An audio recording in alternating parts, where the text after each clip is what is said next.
Bienvenidos de nuevo, amigos, a una nueva edición de Sin Directos aquí en badajodirecto.com.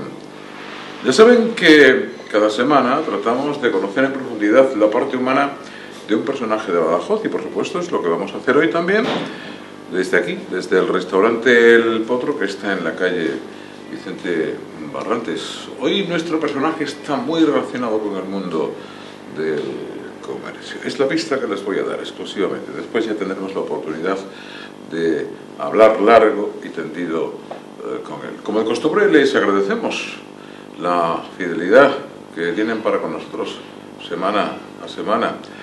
Así pues, como de costumbre, yo los invito a que sigan con nosotros, que no se nos vayan y que disfruten de este Siguen Directas del día de hoy. No lo olviden, en badajodirecto.com. Véngase conmigo, que van a pasarlo bien.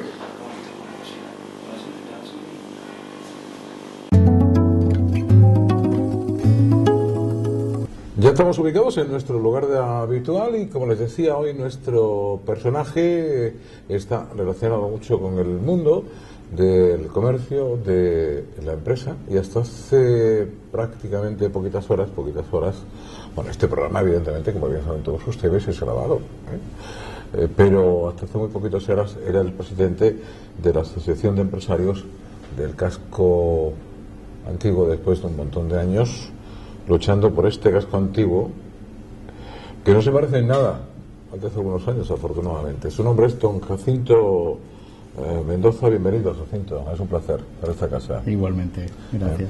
Espero que te sientas a gusto. Yo, como siempre digo, si se trata de una charla de amigos, vamos a tutearnos, que es lo mejor que podemos hacer. Pues sí, estoy de acuerdo contigo. Aquí estamos en el restaurante El Potro, que nos tratan de maravilla. Y me imagino que después de... ¿Cuántos años, por cierto, como presidente? 11 años. Una temporada. ¿Hace horas que lo ha dejado prácticamente? Pues hoy realmente es mi primer día como no presidente, ¿no? Del casco antiguo. Ya ha habido el relevo y bueno, yo tocaba, ¿no? Después de tanto tiempo, yo creo que es un tema además sano de dejar paso a nuevas ideas y otras personas. Pero tiene mono, ¿no? Todavía.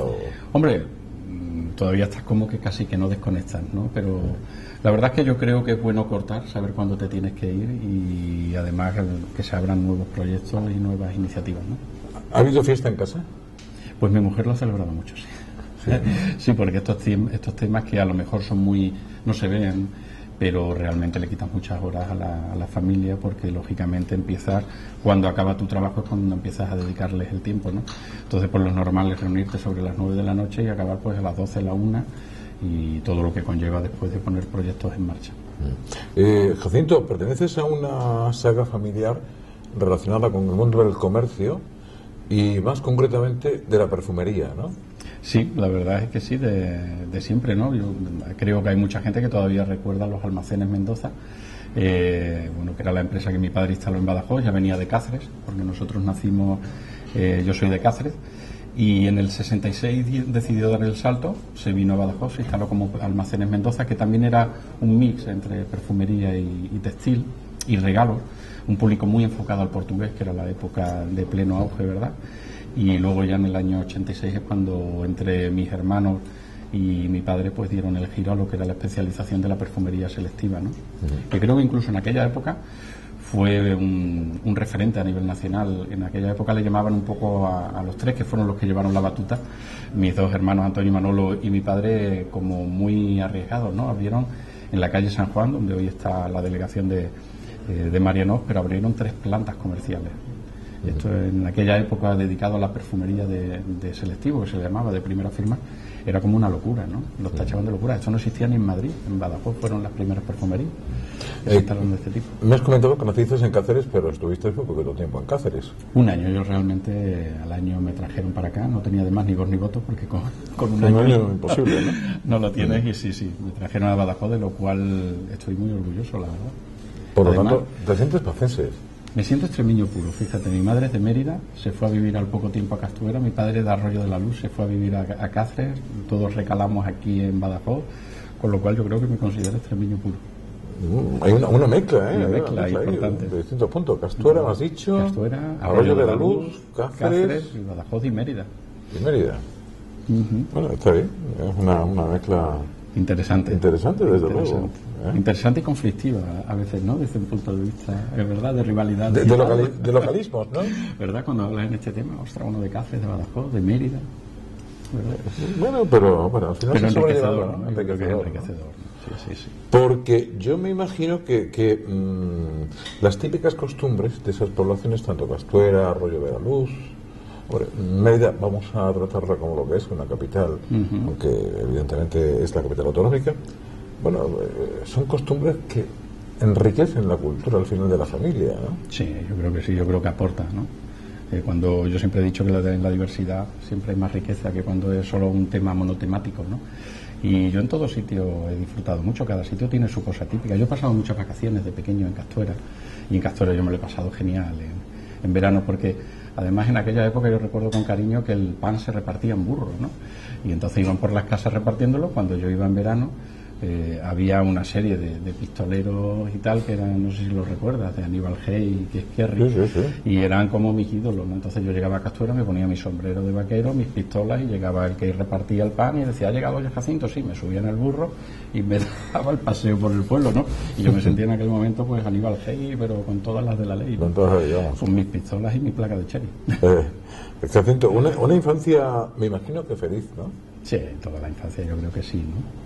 Siempre habrá una parte lógica de sufrimiento en cualquier niño, ¿no? Porque cuando eres egoísta y todo el mundo circula en torno a ti, lógicamente cuando eso te lo van reeducando tienes que tener una parte contradictoria, ¿no? Pero yo considero que he tenido una infancia feliz, ¿no? Fíjate, a mí me da la impresión, hablando contigo, que tú eres de la época de dos olores en especial, dos olores, Lucky y Barón Dandy. Pues sí. ¿Me equivoco? Sí. Además muy arraigada en este tema, ¿no? Mi padre me contaba alguna anécdota de que en aquella época había militares, los soldados, que estaba la cosa un poquito justita, ¿no? Pues hacían los cubas libres con Barón Dandy. ¿Cubatas? Sí, y yo he llegado a probarlo, ¿eh? Yo digo, ostras, a ver qué es esto, ¿no? Siempre he tenido un afán de probar, y me acuerdo un día que yo he probado el Barón Dandy, cosa que no le recomiendo a nadie absolutamente porque está horroroso, y tenían valor para hacerse un cuba libre de Coca-Cola con Barón Dandy, ¿no? Terrible. Sí. Es la primera vez que escucho algo por el estilo. Pues sí, lo compraban los soldados y lo hacían. Igual que he llegado, había un champú que era de Geniol de fresa, y la verdad es que lo abrías y era olor a fresa, ¿no? Y también llegué a probarlo. A ver si el olor correspondía al sabor, tampoco lo recomiendo, ¿no? No, son recomendaciones. Claro que eso lo hace posiblemente la inmadurez de la infancia, de la adolescencia. Sí. Sí, y luego yo creo que esta asociación entre olor-sabor, que todavía no la tienes claro, algo que huele bien, pues en teoría lo asocias con que tiene que saber bien, ¿no? Y bueno, pues a veces hay alguna decepción.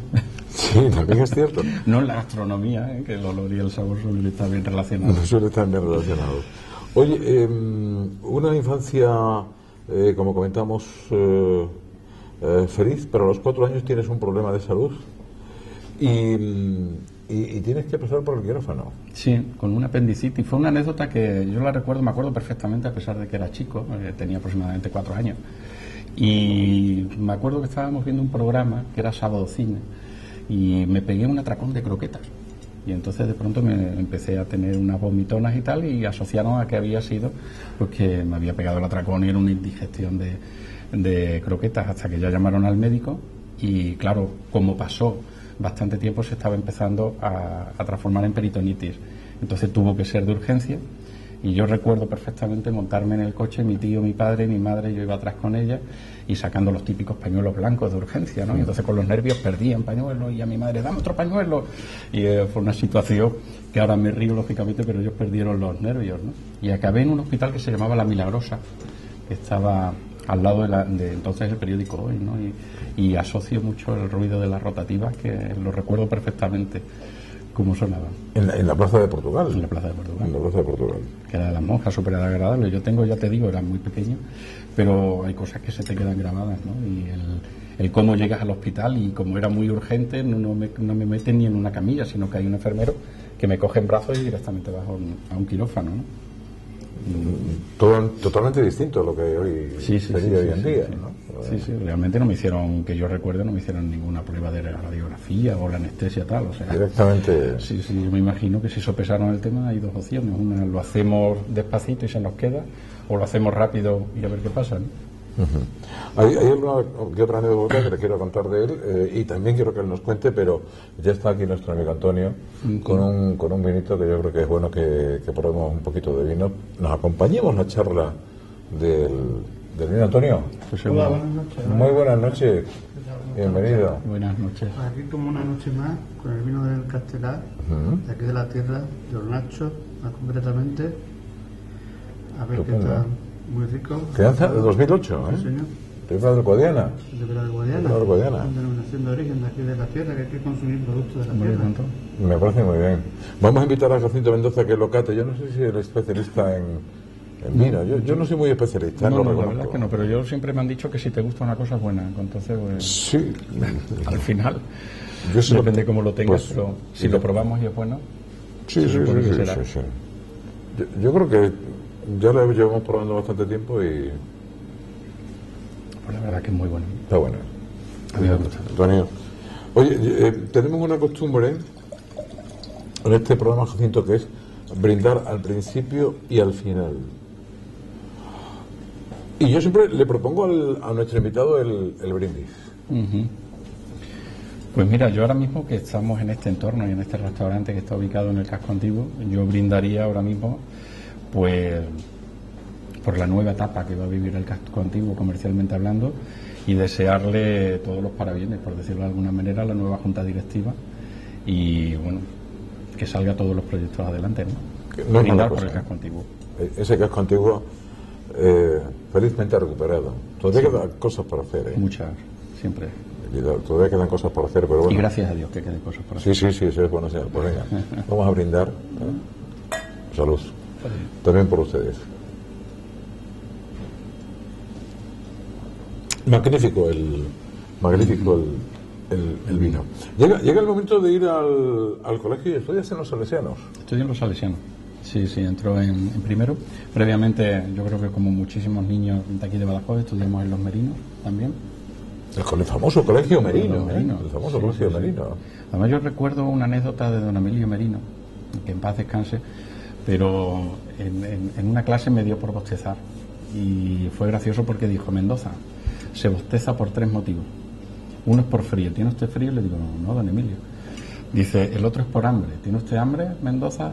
Digo: no, don Emilio. Dice: pues el tercero es por aburrimiento, y en mi clase no se aburre nadie, con lo cual salga de clase, ¿no? Me expulsó. Es una anécdota graciosa que tuve. Hay que ver la cantidad de generaciones que han pasado por ese colegio, Muchas, ¿eh? Yo creo que todo el mundo que conozco de mi edad o bien en verano o bien de pequeñitos, pero hemos estado en los Merinos estudiando en ese momento, ¿eh? Era el típico colegio que no cerraba nunca. Nunca. En invierno porque era el curso escolar, y en verano para todos aquellos que tenían que recuperar algunas asignaturas que había. Sí, o porque estaba flojo y tu padre decía: tienes que apretar a los Merinos. A los Merinos. Entonces ibas allí de cabeza, ¿no? Sí. Tienes un recuerdo, después en los Salesianos, un recuerdo imborrable que posiblemente fue la primera visita que hicieron los actuales reyes de España. Posiblemente eran príncipes en aquella época. No eran los reyes. Ya eran reyes. Yo fue la segunda visita. Sí. Además me acuerdo que arreglaron incluso el patio de los Salesianos para que pudiera aterrizar el helicóptero, ¿no? Con lo cual, pues cuando éramos críos, yo estaría en sexto, me parece, de GB o séptimo, y la verdad es que fue memorable, ¿no? Lo pasamos genial durante toda la preparación, porque no es que llegaran, es que entraron soldados con las apisonadoras, entonces arreglaban el patio, claro, a la que se descuidaban un poco estábamos los niños subidos en una apisonadora, ¿no? Los policías que entraban a registrar la clase, y estaba el típico que sacaba un tirachina y decía: oye, y esto es peligroso, y bueno, el policía te miraba como diciendo: me ha tocado el gracioso de turno, ¿no? Pero fue gracioso, fue una anécdota. Y Jacinto Mendoza era de esos jovenzuelos estudiantes, quizás algo en berrete, como hemos sido todos, claro. Un punto no tenido. Un poquito, como todo el mundo. Y también un tanto, como se dice ahora, ligón, también tenía algún encanto con las chicas, o todavía era una época en la cual no existía ese, llamémosle, roce pseudo cariñoso. No era mucho, ¿eh? Yo tuve una época que era muy del fútbol y muy de cosas, y hombre, la chica sí que tiraban, pero como el colegio, los salesianos en aquella época no era mixto, éramos solamente niños, pues bueno, durante la época de curso escolar, mientras había clases, no había otro tema, ¿no? Y luego fuera, hombre, pues todos hemos perseguido a alguna chica, ¿no? Que se hacía en aquella época también, ¿no? Sí. ¿Te gustaba el fútbol? Sí. Tuviste una lesión que te vino de maravilla. La verdad es que sí, en unos entrenamientos estábamos jugando en el patio y entonces había un alambre que yo no había visto, fui a saltar a coger la pelota, tropecé y al caer con los dos brazos se me subieron, ¿no? Entonces pues no podía mover los brazos durante una temporada, y con lo cual pues me aproveché mucho de aquella situación hasta que me cogieron, porque claro, era para beber un vaso de agua y para reírme de algunos les decía, oye, dámelo que no puedo tocarlo, cogerlo, ¿no? Y entonces me daban hasta de beber, de comer y tal hasta que un día ya me descubrieron que, oye, ese brazo ya lo mueve perfectamente, ¿no? Estudiabas en el Colegio de los Salesianos y también tuviste una época un tanto revolucionaria. Sí, entre unos cuantos, no vamos a decir nombres de algunos, pero ¿Algún conocido? algún ¿no? conocido. Sí. En aquel momento sí que es cierto que había un grupo que lo llevaron, concretamente salió por una excursión que hicieron, ¿no? Y entonces, bueno, a la mitad una parte de la clase nos quedaban en el colegio y a la otra se lo llevaban a aquella excursión, que era concretamente a ver la central nuclear de Almaraz. Entonces fue un tema que, oye, pues no estábamos de acuerdo, o todos o ninguno, ¿no? Y en aquella época que te viene la vena revolucionaria, planteamos una huelga, ¿no? Esto en los salesianos era como una cosa, pues imagínate la que se pudo montar, ¿no? Lógicamente al día siguiente te vas a casa y hasta que no venga tu padre no vuelves a entrar en clase, ¿no? Y me acuerdo incluso que nos tuvieron con lo que se llamaban en gimnasia los balones medicinales, pues mientras unos jugaban al fútbol nosotros estábamos haciendo balones medicinales toda la clase de gimnasia, ¿no? Pero luego al final hasta los padres en algunos casos nos dieron la razón, ¿no? Lógicamente en el momento no nos la dieron, no lo consintieron, nos lo recriminaron muchísimo, pero sí es cierto que sacamos la cabeza como pidiendo unos derechos, ¿no? Y una igualdad en ciertas cosas. Ya. Hay un momento en tu vida en el que decides seguir estudiando, tus padres quieren que sigas estudiando, creo que BUP, si no recuerdo mal, pero también currando. Sí. Vas a aprender el oficio de estudiante, sí, pero también el oficio de ganarte el pan con el sudor de tu frente. Sí. Que no es mal ejemplo, creo, ¿eh? Y que sería muy bueno para la gente joven de hoy en día. Desgraciadamente no puede ser. Sí. Pero no me arrepiento, ¿eh? Yo la verdad es que le dije a mi padre que quería trabajar. Los hermanos, aparte, en aquella época también echábamos todo el mundo manos en los negocios, ¿no? Y la verdad es que le dije a mi padre que quería trabajar y, bueno, pues te dan la típica bata, te mandan un almacén y tú que te crees que eres el hijo del jefe, de pronto te encuentras con la realidad de... En aquella época se vendían muchas lanas y colocar un almacén de lana era un trabajito bastante curioso, ¿no? Y a partir de ahí pues fue como me fui relacionando con el mundo del comercio poco a poco. Mi padre siempre tenía una máxima que era, nos decía, oye, ten mucho de lo que se vende y poco de lo que no, ¿no? Y yo siempre esto le decía, coña, pero esto es lo lógico, papá. Y me decía, sí, pero cuando atiendes al servicio tienes que tener mucho para tener un buen precio y lo poquito para los que te lo demanden, ¿no? Y acabar dando este servicio. Y siempre lo que tengas hay que enseñarlo y darlo a conocer, ¿no? Y entonces nos ponía a hacer carteles. Y los rotulábamos en aquella época a mano, no había ordenadores. Y la verdad es que a partir de ahí me fui un poco familiarizando con la publicidad, el mundo del marketing. Y ya desde aquella época pues me empezó a llamar la atención. Y luego uno pues lo combinaba porque estudiaba en el nocturno, ¿no? ¿No quisiste dejar los estudios? No, en ningún momento. En ningún momento, además no me lo dejaban. Mi padre no lo consentía. Y siempre nos educó en esta cultura del esfuerzo, ¿no? Y el que quiere algo tiene que luchar por ello y las cosas no te las regalan, las cosas cuestan. Las cosas no las regalan, ¿verdad? No, ninguna. No, nada. Las cosas, yo siempre digo que la suerte cuando te venga que te coja trabajando, ¿no? Por si acaso. Sí. La suerte no llega sola. Por si acaso. También te tocó hacer el servicio militar, fuiste inteligente y dijiste, bueno, yo quiero hacer el servicio militar, pero cerquita de casa. Sí. Bueno, queda bonito decir una cuestión social, ¿no? Y la hice en la Cruz Roja, sí es cierto. Lo que se llamaba entonces voluntario, ¿no? Voluntario. Sí, la Cruz Roja solo era por tema de voluntario. Fue un poquito más larga de lo normal, la mili. Pero bueno, una parte de campamento, que fue la parte un poquito más dura, ¿no? Que fue en Cerro Muriano, en Córdoba, que además... Me acuerdo que hicimos unas prácticas y entonces jugábamos a los soldaditos, ¿no? Entonces decían cuerpo a tierra y te tenías que tirar al suelo y de pronto una de las veces que dicen cuerpo a tierra, a mí me cae un charco justamente delante. Y yo, pues lógicamente te tiras al lado, ¿no? Entonces llegó un capitán como muy ofendido. Oye, a usted le he dicho que cuerpo a tierra. Y digo, oiga, pues me he tirado. No, tírese de barriga, pero donde caiga. Digo, pues me he tirado de maravilla. Y es que el hombre quería que me tirara en el charco, ¿no?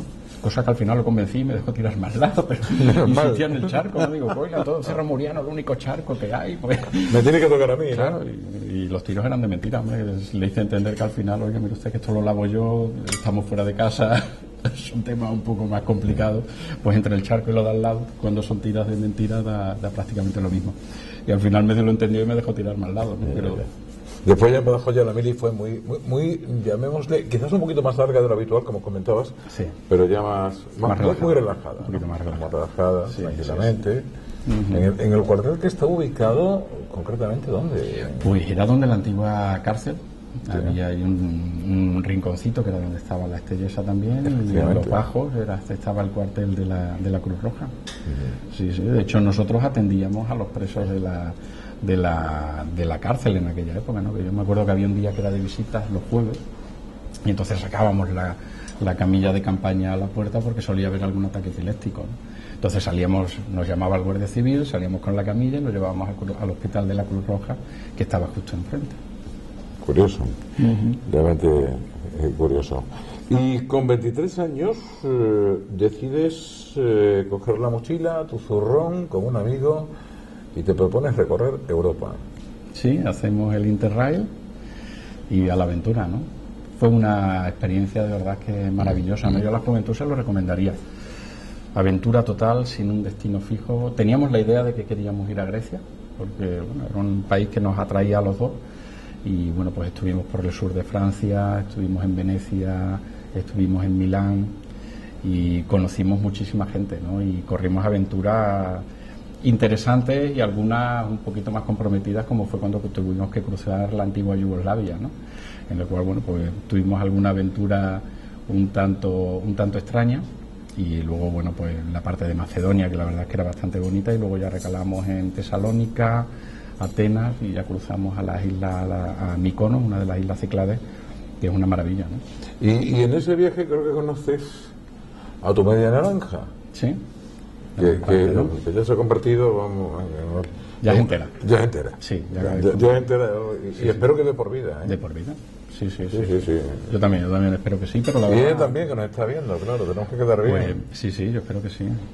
Eso le encanta a las mujeres, Sí, hay gente que va, cuando hace un viaje, se trae un regalito, un souvenir, y ella se trae con marido. Si te descuidas, ¿no? Con lo cual, lo bueno es que no me tienen una estantería, eso todavía te agradezco. Ni me ha colgado en una pared, pero bueno, el regalito lo tiene, y tenemos 2 regalitos alrededor maravillosos, ¿no? De aquello. ¿Catalana ella? Catalana, de Barcelona, sí.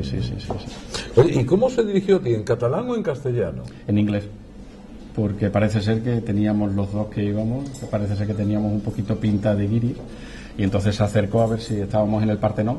Además, me acuerdo que era la ola de calor famosa que hubo en Grecia, con 52 grados a la sombra prácticamente, que ya era horroroso de calor. Y se acercó para ver, ¿do you put the photograph? Y tal. Y digo, habla bien, hombre, que nos entendemos todos, que estamos en la misma lengua. Y, hombre, sois españoles. Y a partir de ahí, pues, salimos algún día a tomar algo. Y, bueno, pues, hicimos una pequeña relación, que luego nos carteábamos y tal. Y yo luego fui a estudiar a Barcelona y retomamos la amistad. Y fue a más hasta ahora, ¿no? Una catalana que, por cierto, ya es casi más extremeña que catalana, ¿no? Sí. La conseguí engañar, yo le digo, la conseguí engañar y me la traje, ¿no? Pero la verdad es que está contenta, ¿eh? En el cambio, yo siempre digo que no me arrepiento de haber tenido mi experiencia, por decirlo de alguna manera, de gran ciudad. Fueron 11 años los que estuve viviendo en Barcelona. Me fui a estudiar en el 87 y bueno, luego ya terminé de estudiar, me quedé a trabajar ahí en perfumería. Siempre he estado en el mundo de la perfumería, en Antonio Puig Perfumes, en la división de William, y ella era profesora, se quedó embarazada y bueno, la verdad es que a mí el negocio familiar siempre me había atraído, me había tirado, nunca me había desconectado por completo, ¿no? Y bueno, pues vi la oportunidad, nos vinimos a Badajoz y perfecto y maravilloso hasta hoy, ¿eh? Muy bien. Yo creo que no se volvería ella a Barcelona. También ha tenido una buena acogida aquí en Badajoz. Siempre dicen que el que viene a Badajoz viene llorando, pero si se va llorando también, ¿no? Bueno, pues esperemos que no se vaya. Esperemos que no. Y que no llore. Y que no llore, evidentemente. Y que no llore. ¿Cuántos años casado ya? Pues desde el año 94, llevo ya una temporadita. Una temporadita, ¿eh? ¿Y tenéis hijos? Dos. Dos hijos. Una parejita. Parejita. Precioso. ¿Qué te voy a decir yo? Claro. Quiero decir un padre de sus hijos, como es lógico y normal, porque evidentemente es lo mejor que le ha podido dar Dios. Y es lógico, por otra parte, ¿no? Oye, y aunque no fueran buena gente, para un padre siempre van a ser buenos. Sí, pero yo creo que ellos tienen unos valores, a pesar, hombre, el mayor ya tiene 14 años, pero tiene unos valores que a mí incluso hay veces que me sorprenden, ¿no? Es una persona que siempre le inculcas el respeto a los demás, el que sea amigo de sus amigos y intentar ayudar, y yo creo que eso lo tiene él metido, ¿no? El mayor, curiosamente, juega al baloncesto, y el año pasado le dieron un premio que a mí me hizo mucha más ilusión que cuando te dan el Pichichi, ¿no? Por ser el mayor goleador. Le dieron un premio que era al mejor amigo del equipo, ¿no? Y eso lo nombran los compañeros, no es por un mérito de la mejor canasta o el mayor número de puntos, sino que te lo dan como que con los amigos, ¿no? Los compañeros. Y eso es una cosa que a mí como padre me llena de orgullo, y a él, pues lógicamente también le llenó de orgullo, ¿no? Es una cosa maravillosa, ¿no? Para un chaval el año pasado tenía 13 años, ¿no? ¿Y mide cuánto? Pues está prácticamente como yo, o sea que estamos hablando de que debe de estar ya en 1,72 m aproximadamente. Pues como crezca un poquito más. Y tiene 43 de pie, con lo cual yo lo que le he dicho es que le voy a comprar para Reyes unos remos, porque a este ritmo no va a tener zapatos, va a tener barcas, ¿no? Qué barbaridad, qué barbaridad. Pero es un chico feliz por lo que veo. Sí, yo creo que hay que inculcarle el que sea feliz, siendo consciente de lo que tiene que hacer, porque en estas edades yo creo que ahora mismo lo único que se le exigen es una responsabilidad en estudios, ¿no? Entonces el resto, bueno, que disfrute siempre y cuando cumpla una serie de requisitos y de normas, ¿no? Comentabas que siempre te ha gustado el mundo de la empresa, eso que denomina marketing. Sí. Que por cierto se denomina y casi nadie sabe lo que es. Pues mira, yo me acuerdo que cuando fui a estudiar marketing, fui a ver información y tal, y me mandaron al departamento de marquetería, ¿no? Y yo le digo, oiga, esto es la madera, pero yo quiero marketing. Cuando te tienes que explicar un poco que está relacionado con el mundo empresarial, ¿no? Entonces ya relaciona, también estamos hablando del año 86 aproximadamente, o 84, que era cuando yo empezaba a recabar información de este tipo, ¿no? Pero el marketing, hombre, yo creo que es una parte muy importante de la empresa en cuanto a lo que, como hemos dicho antes, la comunicación de lo que tienes que se sepa, ¿no? Y todo lo que es el mundo relacional de la empresa también, ¿no? Es saber vender, ¿no? Bueno, es transmitir, en cierta manera, estos valores de la empresa, ¿no? El analizarla y el cómo lo voy a vender, cómo te voy a posicionar y qué es lo que quieres ser realmente, ¿no? Frente a tus clientes, por decirlo de alguna manera. Ya. Oye, vamos a seguir hablando, pero ya está Antonio, que nos va a traer alguna especialidad del otro. Pues siempre será bienvenido, ¿no? Sí, de cerejo ya me está oliendo. Y me está oliendo muy bien, Antonio. A ver qué nos traes, con qué nos deleitas hoy. A ver, aquí vamos a deleitarlos hoy con unos gambones al ajillo, con pimentón de la Vera, muy rico. Qué rico. Denominación de origen el pimentón, que quede claro. Sí. Y luego tenemos aquí unos flamenquinos también caseros, con jamón de york, carne de cerdo, jamón de york y queso fundido. Que luego, como ven, va empanado con pan y huevo. ¿Hoy qué tenemos, cocinero o cocinera? Hoy tenemos cocinero. ¿Cómo se llama, cocinero? ¿Cómo se llama? El cocinero se llama Pino. Pino. A ver si lo vemos por ahí, hombre. Que los cocineros suelen ser muy... No quieren aparecer nunca delante de la cámara, los cocineros. Les gusta estar en su salsa, pero no quieren salir en la cámara. Y nunca mejor dicho, en su salsa. En su salsa. Nunca mejor dicho. Bueno, como esto, gracias Antonio, como esto se enfría, hacemos una pequeña parada, damos un poquito de envidia, recomendamos a todos nuestros amigos, que afortunadamente cada vez son más, que acudan al casco antiguo, que es una buena opción, porque aquí pueden encontrar pues desde bares de copas, de tapas y restaurantes. Esto es uno de los poquitos restaurantes que tenemos en el centro de Badajoz, que era necesario. Sí, este tipo de negocio, la verdad es que aporta mucho, ¿no? A un casco antiguo. Yo siempre he dicho que un casco antiguo en cualquier ciudad de este país está compuesto por lo que es la hostelería y ese comercio especializado, ¿no? Y cercano. Nos quedamos con esto y seguimos hablando. Estupendo. Venga, pues ustedes ya saben. Restaurante El Potro, en la calle Vicente Barrantes. Un poquito de envidia, pues hagan lo mismo que nosotros y se acabó la envidia. En un minuto volvemos.